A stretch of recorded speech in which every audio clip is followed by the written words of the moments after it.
I, 23M, never thought I'd be the guy posting on Reddit, much less on this subreddit. But after what happened last month, I honestly don't know if I'm the villain, the fool, or just a guy who got in too deep with someone I never truly knew. My girlfriend, Emma, 22F, and I had been dating for 3 years. We met in our sophomore year of college, classic meet cute at the campus coffee shop. She was smart, funny, and had that kind of chaotic energy that made life feel like an adventure. We moved in together a year and a half ago after graduation. Things were good. At least, I thought they were. Sure, we had our arguments, who doesn't? But she always said I was her safe place. I really believed her. That's what made the first crack in our foundation so confusing. A few months ago, Emma started staying out later than usual. She'd say she was meeting friends from work for happy hour, but when I'd ask who, she'd just wave it off. You don't know them, she'd say with a shrug, and I'd let it go. I trusted her. Then one night, she came home at 2 a.m. Her makeup was smudged, and she smelled like whiskey and something unfamiliar, not perfume. Something male.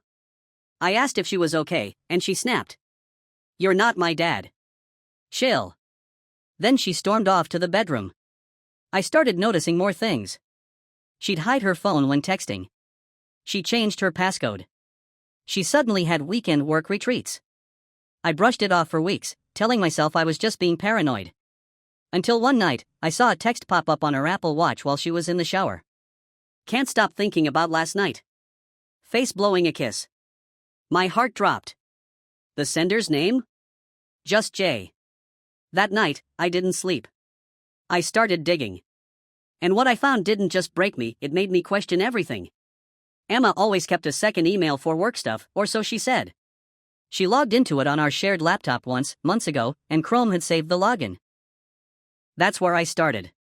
It didn't take much. I opened it up and found dozens of messages, not from Jay, but from someone named Jason.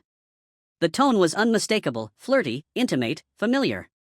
Some emails went back nearly a year. Photos, videos, even a damn itinerary for a weekend getaway to Asheville. But it wasn't just him.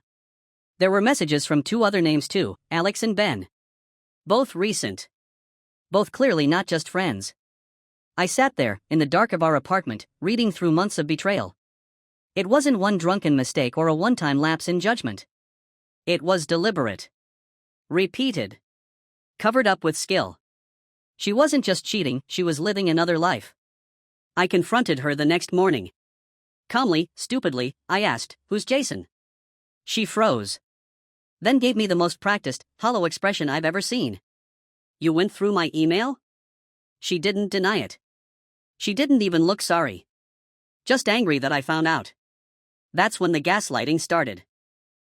She told me we were basically broken up already, that I never gave her what she needed emotionally, and that I was too boring for someone like her. I said nothing. I packed a bag. And I left. But it wasn't over. Not even close. I moved into my friend Derek's place for a while. He had a spare room and a stocked liquor cabinet, 2 things I needed more than I admitted at the time. The first week was a blur of disbelief. I kept expecting to wake up from some twisted dream. Emma texted a few times, mostly half-hearted apologies and vague justifications. One message just said, "You weren't enough, but I still love you." I didn't respond. Instead, I posted everything on Reddit here, on AITA. I needed clarity, closure, something. The responses were overwhelming. You/throwaway justice 01, NTA. She manipulated you for years. The second email, the multiple guys? This is a pattern. You're lucky you got out when you did. You/Reddit Moms Club, honey, I've been married 18 years. If my husband ever pulled this, he'd be out on the curb with the rest of the trash. You did the right thing. You/empathy AI, I'm sorry you're hurting. But please, don't let her rewrite history. Cheaters always twist the story to make themselves the victim. Stay strong. One comment, though, hit me the hardest. You/cynical __ but _ true, you'll spend months wondering what you did wrong. The truth is, nothing. Some people are just wired for chaos. You're collateral damage to her storyline. Heal. And don't go back. I sat there rereading that line, you're collateral damage to her storyline. God, that summed it up. OP's response ***. Thank you to everyone who commented. I don't even know how to explain what it meant to read those messages. I felt like I was drowning in doubt, doubting myself, my choices, my worth.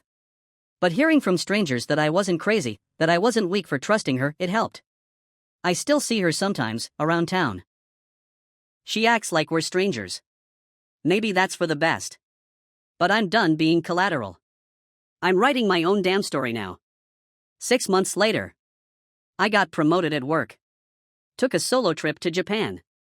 Got into therapy. Started running.